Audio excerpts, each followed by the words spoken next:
ഇനി അടുത്തത് ഇത് നിങ്ങൾക്ക് ആൻസർ എഴുതാൻ പാടുള്ള ഒരു സാധനം, കാരണം ഒന്നും പഠിപ്പിച്ചിട്ടില്ല. പിന്നെ ലോജിക്കാണ്, ലോജിക്കലി അഴിച്ചു കഴിഞ്ഞാൽ കിട്ടും. ഇതെല്ലാം ലോജിക്കലി ക്രാക്ക് ചെയ്യാം. നോക്കാം.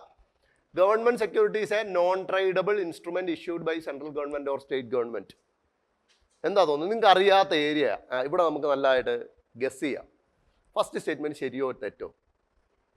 തെറ്റ്. എന്തിൻ്റെ അടിസ്ഥാനത്തിൽ തെറ്റി? നോൺ ട്രേഡബിൾ തെറ്റാനുള്ള സാധ്യതയുണ്ട്, വേറെ തെറ്റാനുള്ള സാധ്യത ഇല്ല.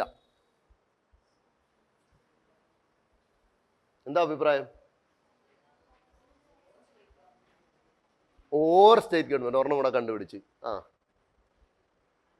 പിന്നെ ഗവൺമെന്റ് സെക്യൂരിറ്റി എന്ന് പറയുന്നത് പിന്നെ ആര് മാത്രം ഇഷ്യൂ ചെയ്താൽ മതി?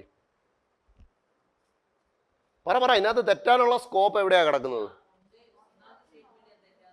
ഇല്ലടാ, ഒന്നാമത്തെ സ്റ്റേറ്റ്മെന്റിൽ തെറ്റാനുള്ള സ്കോപ്പ് എവിടെയൊക്കെയാണ് കിടക്കുന്നത്? ട്രേഡബിൾ നോൺ ട്രേഡബിൾ എന്ന് പറയുന്ന ആ സാധനം ഇവിടെ. ഓക്കെ, ഒന്ന് നോൺ ട്രേഡബിൾ. ഇനി എവിടെ തെറ്റിക്കാനുള്ള scope? Okay, central government or state government, ഇതും കൂടെ നമുക്ക് എടുത്തേക്കാം അല്ലേ? ഓക്കെ. ഇനി അവസാനത്ത് തന്നെ തുടങ്ങാം. ഏറ്റവും ഈസി ആയിട്ട് എലിമിനേറ്റ് ചെയ്യാൻ പറ്റും. State government or central government, എന്താ അവിടുത്തെ സബ്ജക്ട്? ഗവൺമെന്റ് സെക്യൂരിറ്റി അല്ലേ? ഗവൺമെന്റ് സെക്യൂരിറ്റി എന്ന് പറഞ്ഞിട്ടില്ല, ആർക്ക് വേണമെങ്കിലും ഇഷ്യൂ ചെയ്തൂടെ? പറ്റില്ലേ? പറ്റണം. പറ്റണം. കാരണം അതൊരു എന്താ പറഞ്ഞാൽ, അതൊരിക്കലും നിങ്ങൾ ഒരു തെറ്റിന്റെ ഒരു ഭാഷയിലേക്ക് എടുക്കാനേ പാടില്ലാത്തൊരു സാധനമാണ്. പിന്നെ നിങ്ങൾ പറഞ്ഞുകൊണ്ട് ഞാനും കൺസിഡർ. കാരണം ഗവൺമെന്റ് സെക്യൂരിറ്റി എന്ന് പറഞ്ഞ ഒരു ജനറൽ ടേം ആണ്. അതിനകത്ത് സ്റ്റേറ്റ് ഗവൺമെന്റ് സെൻട്രൽ ഗവൺമെന്റ് ആരും ഇഷ്യൂ ചെയ്യുന്നതിന് നമ്മൾ ജനറലി വിളിക്കുന്ന പേരാണ് ഗവൺമെന്റ് സെക്യൂരിറ്റി. അതിനെ സ്പ്ലിറ്റ് ചെയ്ത് കഴിഞ്ഞാൽ പല പേരുകളിൽ നമുക്ക് കിട്ടും. നമ്മൾ പഠിച്ചിട്ടുണ്ട്, ട്രഷറി ബില്ല് അല്ലേ? പിന്നെ വേറെ central government state government issue ചെയ്യുന്ന ബോണ്ടുകൾ, ഇങ്ങനെയൊക്കെ പല പേരിലാണ് പറയും. ഇതിനെല്ലാം കോമൺ ആയിട്ട് വിളിക്കുന്ന പേരാണ് ഗവൺമെന്റ് സെക്യൂരിറ്റി. ഓക്കെ, അപ്പം അതിൽ തെറ്റാനുള്ള സാധ്യതയില്ല. ഇനി ഇത് മാത്രമേ ഉള്ളൂ തെറ്റാനുള്ള സാധ്യത സ്വാഭാവികമായിട്ടും അല്ലേ? Non tradable. ഇനി ഇവിടെ രണ്ട് തരത്തിൽ ലോജിക്ക് പ്രയോഗിക്കാം. ഒരു ക്ലൂ ഇല്ലാതിരിക്കുകയാണെങ്കിൽ ആദ്യത്തേത് തെറ്റിക്കാനുള്ള ഒരു സ്കോപ്പുള്ള സ്റ്റേറ്റ്മെന്റ് തന്നിട്ടുണ്ട് അല്ലേ? തെറ്റാനുള്ള ഒരു സ്കോപ്പ് കിട്ടി നമുക്ക്. സോ അവിടെയാണ് തെറ്റിക്കാനുള്ള ചാൻസ്. നിങ്ങളുടെ ഗസ്സാണ്, അവിടെ നിങ്ങൾ ചാൻസ് എടുക്കുക. ഓക്കെ, 50-50 ചാൻസിൽ നിൽക്കുക. അത് നിങ്ങൾ ചാൻസ് എടുത്തോണം. ഇനിയും രണ്ടാമത്, ഏത് സെക്യൂരിറ്റിയാണ് നമുക്ക് ഇന്ത്യയെ ട്രേഡ് ചെയ്യാനൊക്കാത്തത്? എന്താ ട്രേഡ് ചെയ്യാനൊക്കാത്തത്? എല്ലാം ട്രേഡ് ചെയ്യുന്നുണ്ടല്ലേ? നമ്മൾ കഴിഞ്ഞ ദിവസം ഷെയറുകളുടെ ഇക്വിറ്റീസിൻ്റെ കാര്യം പറഞ്ഞു, ഡെറ്റുകളുടെ കാര്യം പറഞ്ഞു. ഇമാതിരി എല്ലാ സാധനങ്ങളും ഇന്ത്യയെ ട്രേഡ് ചെയ്യുന്നുണ്ട് അല്ലേ?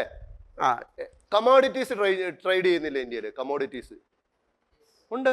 ഗോൾഡിൻ്റെ ട്രേഡിംഗ് ഇല്ലേ? അത് കമോഡിറ്റി അല്ലേ ഗോൾഡ്? പിന്നെ നമ്മുടെ സ്പൈസസ് ട്രേഡ് ചെയ്യുന്നില്ലേ? ഏലം പോലത്തെ സാധനങ്ങളാണ് സ്പൈസസ് ട്രേഡ് ചെയ്യുന്നത്. അപ്പം ഇന്ത്യയിലെ എല്ലാ സാധനങ്ങളും ട്രേഡ് ചെയ്യാൻ പറ്റുമ്പോൾ ഗവൺമെന്റ് സെക്യൂരിറ്റി നോൺ ട്രേഡബിൾ ആണ് എന്ന് പറയുന്നത് അത് മറ്റൊരു ലോജിക്കില്ലായ്മ.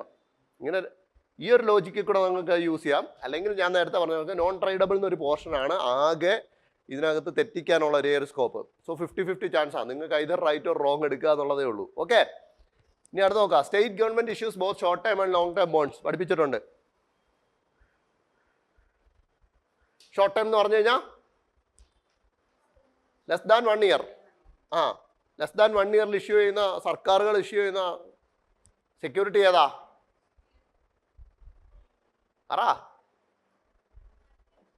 മണി ബില്ലോ ഇത് പഠിപ്പിച്ചിട്ടുണ്ടല്ലോ ഇവിടെ. Treasury bill 91 days, 182 days, 364 days. ഈ 3 ഡ്യൂറേഷനിലാണ് ട്രഷറി ബില്ല് ഇഷ്യൂ ചെയ്യുന്നത്. ആരാ ഇഷ്യൂ ചെയ്യുന്നത് ട്രഷറി ബില്ല്? സെൻട്രൽ ഗവൺമെന്റ് മാത്രമാണ് അല്ലേ? അപ്പോൾ ഇവിടുത്തെ state government issues both short term and long term bonds. Long term bonds ഉണ്ടോ? ഇല്ലയോ? പിന്നെ ഇവിടുത്തെ മസാല ബോണ്ട് എന്തുവായിരുന്നടേ? എൻ്റെ ഇത്ര നേരം പറഞ്ഞിട്ട് സ്റ്റേറ്റ് ഗവൺമെന്റ് ഇഷ്യൂ ചെയ്യുന്ന ബോണ്ട് നമ്മൾ കേരളത്തിന് നമുക്കറിയാം. മസാല ബോണ്ട് എത്ര വർഷമായിരുന്നു? ഉണ്ടായിരുന്നു. 1 വർഷമൊന്നുമല്ല, 1 വർഷത്തിൽ കൂടുതലുണ്ടായിരുന്നു. 5 വർഷമായിരുന്നു അതിൻ്റെ അത്. ഓക്കെ, 1 വർഷത്തിന് മുകളിൽ. ഈ 1 വർഷം വരെ ഉള്ളതിലാകെ നിങ്ങൾ കേട്ടിട്ടുള്ള ഒരു സാധനം ഇപ്പോൾ ഏതാ? ട്രഷറി ബില്ല് മാത്രമാണ്. അത് ഇഷ്യൂ ചെയ്യുന്ന ആരാ? Central government. അപ്പോൾ അതായത് സ്റ്റേറ്റ് ഗവൺമെന്റ് ഇഷ്യൂ ചെയ്യുന്ന ഷോർട്ട് ടേം ആയിട്ടുള്ള ഒരു സെക്യൂരിറ്റിയെ കുറിച്ച് നിങ്ങൾ അങ്ങനെ കേട്ടിട്ടില്ല അല്ലേ? പക്ഷേ സെൻട്രൽ ഗവൺമെന്റ് അത് കേട്ടിട്ടുണ്ട്. ഇവിടെ സ്റ്റേറ്റ് ഗവൺമെന്റ് ആണ് ചോദ്യം. സ്റ്റേറ്റ്മെന്റ് എന്തായി? അത്രേ ഉള്ളൂ. G-Secs carry practically no risk of default and hence are good. So practically no risk. ഞാൻ പറഞ്ഞല്ലോ നോ റിസ്ക് എന്നല്ല, പ്രാക്ടിക്കലി നോ റിസ്ക്. കാരണം എന്തുകൊണ്ടാ? ഗവൺമെന്റ് സെക്യൂരിറ്റീസ് ഇഷ്യൂ ചെയ്യുന്ന ആരുടെ ഉറപ്പിന് പുറത്താ? ഗവൺമെന്റിന്റെ ഉറപ്പിന് പുറത്താ അല്ലേ? അതുകൊണ്ട് റിസ്ക് ഭയങ്കര കുറവായിരിക്കത്തില്ലേ? അതുകൊണ്ടാണ് പ്രാക്ടിക്കലി നോ റിസ്ക് എന്ന് പറഞ്ഞത്. തീർച്ചയായിട്ടും പ്രശ്നമാവും. വെറും നോ റിസ്ക് എന്നായിരുന്നെങ്കിൽ അത് പ്രശ്നമാവും. കാരണം എല്ലാത്തരം സെക്യൂരിറ്റീസിലും എന്തെങ്കിലും റിസ്ക് ഉണ്ടാവും. അപ്പോൾ ആദ്യത്തെ റിസ്ക് ഞാൻ പറയാം. ഇപ്പം ഞാനിവിടെ എക്സാമ്പിൾ പറഞ്ഞിട്ടുണ്ട്. കേരള സർക്കാരിൻ്റെ ഉറപ്പിൽ Kerala transport development corporation loan എടുത്തിട്ടുണ്ടായിരുന്നു. ഈ ബോണ്ട് ഇഷ്യൂ ചെയ്ത് പൈസ സ്വരൂപിച്ചിട്ടുണ്ട്. ലാസ്റ്റിൽ പൈസ കൊടുക്കാനായപ്പോൾ ട്രാൻസ്പോർട്ട് ഡെവലപ്മെൻറ്റ് കോർപ്പറേഷനായി പൈസ ഇല്ല. അവർ കൈമലർത്തി, ഞങ്ങളുടെ പൈസ ഇല്ല എന്നും പറഞ്ഞിട്ട്. അപ്പോഴാണ് ഇഷ്യൂ വന്നത്. ഇത് സ്റ്റേറ്റ് ഗവൺമെൻറ്റാണ് ഇതിന് പ്രോമിസ് കൊടുത്തത്, അതുകൊണ്ട് ഗവൺമെൻറ് പേ ചെയ്തേ പറ്റത്തുള്ളൂ എന്നും പറഞ്ഞിട്ട് വിഷയം വന്നു. അപ്പോൾ ഇങ്ങനത്തെ കണ്ടോ റിസ്ക് വന്നേ അവിടെ. റിസ്ക് ഉണ്ടാവും. ഈ പ്രാക്ടിക്കലി നോ റിസ്ക് എന്ന് പറഞ്ഞിടത്ത് ഓക്കെ നമുക്കതിനെ സോൾവ് ചെയ്ത് കിട്ടി.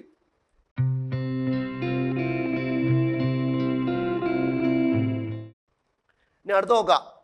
7th question, negotiated dealing system. ഇതൊക്കെ ഈ ടൈപ്പ് ചോദ്യങ്ങളൊക്കെ പത്രത്തിൽ വരികയാണെങ്കിൽ മാത്രം റെലവൻ്റ് ആയിട്ട് കൺസിഡർ ചെയ്യുക യൂഷ്വലി കേട്ടോ. പത്രത്തിൽ ന്യൂസിൽ ഇത് സാധനം വരുന്നുണ്ടെങ്കിൽ ഈ ടൈപ്പ്, അതായത് ആർ ബി ഐയുടെ കുറച്ച് ബേസിക് സാധനങ്ങൾ പഠിച്ചു നോക്കുക. സെൻട്രൽ ഗവൺമെൻറ് അതിൻ്റെ കുറച്ച് ബേസിക് എക്കണോമിയുടെ കാര്യങ്ങൾ പഠിച്ചു നോക്കുക. ഇതിൽ കൂടുതൽ അകത്തേക്ക് എന്തെങ്കിലും കയറി പോകുന്നുണ്ടെങ്കിൽ അത് ന്യൂസിൽ വന്നിട്ടുണ്ടാവണം. ഓക്കെ, ആ ടൈപ്പ് സാധനങ്ങൾ നിങ്ങൾ ശരിക്കും നോക്കിയും വെക്കണം. ന്യൂസിലേക്ക് വരുന്നുണ്ടെങ്കിൽ അറ്റ്ലീസ്റ്റ് വൺസ് എങ്കിലും നിങ്ങൾ കണ്ടിട്ടുണ്ടെങ്കിൽ ഒന്ന് നോക്കി വെക്കുക. റിപ്പീറ്റഡ് ആയിട്ട് വരുന്നുണ്ടെങ്കിൽ മസ്റ്റായിട്ട് നോക്കി വെക്കുക. ഓക്കെ, അതേപോലത്തെ സാധനമാണിത്, negotiated dealing system. It is an electronic trading platform operated by Government of India. It is administered by Clearing Corporation of India Limited. See, negotiated dealing system എന്തുമായിട്ട് ബന്ധപ്പെട്ടതായിരിക്കും? എന്തിൻ്റെ നെഗോസിയേഷൻ? എന്ത് സെക്യൂരിറ്റീസ്? സമ്മതിച്ച് ട്രേഡബിൾ സെക്യൂരിറ്റീസ്. ഏത് tradable security?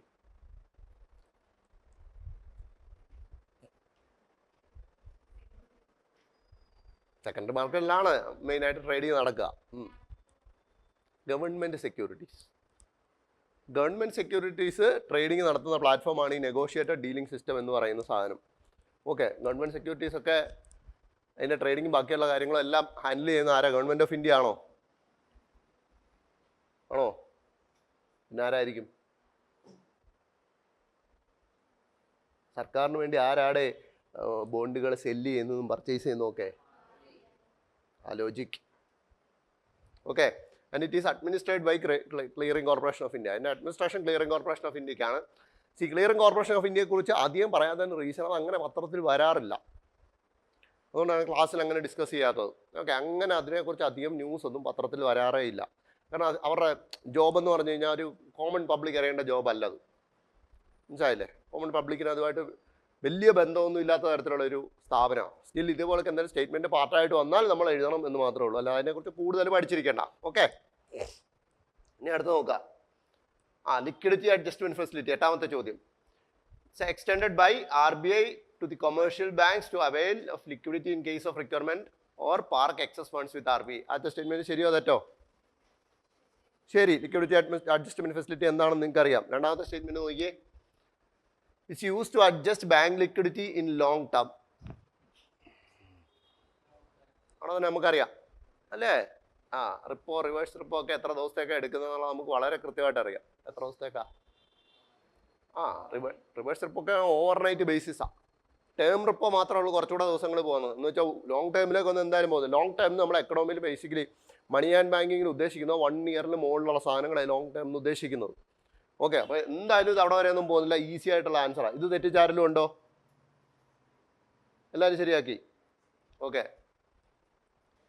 അടുത്ത നോക്കാം. Scheduled banks. Scheduled banks are any bank which is listed in the second schedule of the RBI Act of 1934 and is considered a scheduled bank. True or false?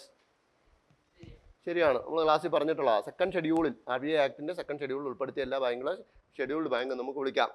To qualify as a scheduled bank, paid up capital and collected funds of the bank must not be less than 5 lakhs. അത് കൃത്യമായിട്ട് അറിയാവോ എത്രയാണ്? ഇല്ല. പിന്നെ അപ്പം ശരിയോ തെറ്റോ എങ്ങനെ എടുക്കും? ആ ആ must not be less than 10 lakh. 10 ലക്ഷത്തിൽ കുറയാത്ത പെയ്ഡ് അപ്പ് ക്യാപിറ്റലുള്ള ബാങ്കുകൾ. ആ ആ ഓ മനെ അത് ഭയങ്കര റിസ്ക് സാധനമാണ് നീ എടുത്തേക്കുന്നത്. ആദ്യത്തെ സ്റ്റേറ്റ്മെന്റിൽ എനി എന്തിനാണ് കൊടുത്തേക്കുന്നത്? Any bank which is listed in second schedule എന്നാണ് പറഞ്ഞേക്കുന്നത്. സെക്കൻഡ് ഷെഡ്യൂളിൽ ഉൾപ്പെടുത്തിയ ഏത് ബാങ്കുകളും എന്നാണ് പറയുന്നത്. മനസ്സിലായോ? നീ അത് കൺസിഡർ ചെയ്തേക്കുന്നത് ഭയങ്കര റിസ്ക് സാധനമാണ്. അടിച്ച് കിട്ടിയത് കൊണ്ട് കിട്ടി ലോട്ടറി. അത് വിട്ടേരാ, അത് വിട്ടേ. ഇതിൻ്റെ ആ ലോജിക്കൊന്നും പ്രയോഗിക്കരുത്. ഓക്കെ, അത് ആ സ്റ്റേറ്റ്മെന്റ് നീ ശരിക്കും മനസ്സിലാക്കി എടുക്കുന്നതിന് കുഴപ്പം കേട്ടോ. സെക്കൻഡ് കൊണ്ട് നോക്കുക. അത് നിങ്ങൾക്ക് അറിയാവോ അറിയത്തില്ലയോ ഈ ടൈപ്പ് സ്റ്റേറ്റ്മെന്റ്സ് എങ്ങനെ ചെയ്യാം? ആ സ്റ്റേറ്റ്മെന്റ് ഉദ്ദേശം എന്താ? ആ ഒരു നമ്പർ കാണിക്കുക എന്നുള്ളതാണ് അല്ലേ? ആ സ്റ്റേറ്റ്മെന്റ് വേറെ ഉദ്ദേശം ഒന്നുമില്ല. ഈ ഒരു നമ്പർ സ്പെസിഫൈ ചെയ്യാൻ വേണ്ടിയിട്ടാണ് ആ സ്റ്റേറ്റ്മെന്റ് വന്നേക്കുന്നത്. ആ സ്റ്റേറ്റ്മെന്റ് വേറെ ഫാക്റ്റുകളൊന്നും പറയുന്നില്ല. ഉണ്ടോ? ഇല്ല. അതായത് ഈ സ്റ്റേറ്റ്മെന്റ് എന്താ പറയുന്നത്? അതായത് ഷെഡ്യൂൾഡ് ബാങ്കായിട്ട് ക്വാളിഫൈ ചെയ്യണമെങ്കിൽ മിനിമം പെയ്ഡ് അപ്പ് ക്യാപിറ്റൽ അല്ലെങ്കിൽ കളക്റ്റഡ് ഫണ്ട്സ് എന്ന് പറയുന്നത് 10 ലക്ഷം ആയിരിക്കണം. സോ അവിടെ 10 ലക്ഷം എന്ന് പറയുന്ന നമ്പർ കാണിക്കാനായിട്ടാണ് സ്റ്റേറ്റ്മെന്റ് വന്നിരിക്കുന്നത്. ഇങ്ങനെ എക്കണോമിയുടെ കാര്യത്തിൽ എവിടെ നമ്പർ കാണിക്കാൻ ഒരു സ്റ്റേറ്റ്മെന്റ് തരുന്നോ അത് തെറ്റാനുള്ള സാധ്യത വളരെ കൂടുതലാണ്. തെറ്റും എന്നല്ല, പ്രോബബിലിറ്റി ഭയങ്കര കൂടുതലാണ്. മോർ ദാൻ 75% ആണ് പ്രോബബിലിറ്റി. കാരണം ഇല്ലെങ്കിൽ ആ സ്റ്റേറ്റ്മെന്റ് എന്തിനു തരണം? ട്രൂ ആക്കി തരാനാണെങ്കിൽ ആ സ്റ്റേറ്റ്മെന്റ് തരേണ്ട ഒരു കാര്യമില്ല. അവർക്ക് വേറെ എന്തെങ്കിലും ഫാക്ട് തരാം. ലോജിക്ക് ഇങ്ങനെ വർക്ക് ചെയ്യണം. ഇതെല്ലാം 100% കേസസിനും കറക്റ്റ് ആവും എന്നല്ല പറഞ്ഞത്. 75% കേസസിൽ റൈറ്റ് ആവും. നിങ്ങൾ ഈ അപ്രോച്ച് ഈ എക്സാം ഫുള്ള് ത്രൂ ഔട്ട് ഈ സെയിം അപ്രോച്ച് ഇടുകയാണെങ്കിൽ നിങ്ങൾക്ക് കാണാം, നിങ്ങൾക്ക് 1-2 ചോദ്യം തെറ്റും, ബാക്കി എല്ലാം ശരിയാവും. അത് അവിടുത്തെ ഉദ്ദേശം വേറൊന്നും പറയാനല്ല. ആ കേവലം 10 എന്ന് പറയുന്ന ഒരു നമ്പർ അല്ലെങ്കിൽ 10 lakh എന്ന് പറയുന്ന ഒരു നമ്പർ കാണിക്കാൻ വേണ്ടിയിട്ട് മാത്രം തന്നേക്കുന്ന സ്റ്റേറ്റ്മെൻറ്റാണ്. നിങ്ങൾ ക്വസ്റ്റ്യൻ ഇടുന്ന ആളിൻ്റെ മൈൻഡ് സെറ്റോട് കൂടി ചിന്തിക്കണം. മനസ്സിലായോ? അതായത് നിങ്ങൾക്കെതിരെ മത്സരിക്കുന്ന ഒരാളായിട്ടല്ല, നിങ്ങൾ ക്വസ്റ്റ്യൻ ഇടുന്ന ആളിൻ്റെ മൈൻഡ് സെറ്റിൽ ചിന്തിക്കണം.